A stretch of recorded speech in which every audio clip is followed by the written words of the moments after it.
আপোনালোকৰ বেমাৰটো হ'ব কিমান দিন হ'ল? বেমাৰটো হোৱা মোৰ মোটামুটি 5 বছৰমান হৈছিল। 5 বছৰ আগত ক'ৰবাত ট্ৰিটমেণ্ট কৰিছিলে চাগে?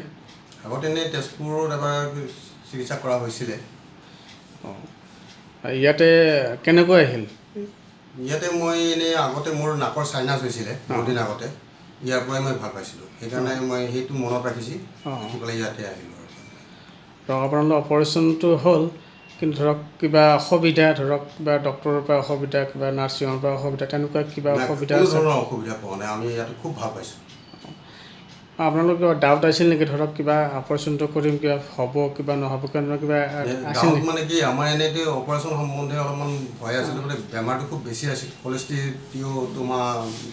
টিউমাৰ আছিল ব্ৰেইনৰ ভিতৰত, কাণৰ ভিতৰত, গতিকে আমাৰ মানে এটা ভয় আছিল। কিন্তু হ'লেও আমাৰ এওঁলোকৰ মানে ডাক্তৰ ছাৰবিলাকৰ সাহস দেখা পাই মোৰ মানে সেই ভয়টো আঁতৰি গৈছে, ভাল লাগিছে। এতিয়া ধৰক এতিয়া কিউৰে ভালে, এতিয়া বৰ্তমান ঠিকে আছে ন? ঠিক আছে, থেংক ইউ।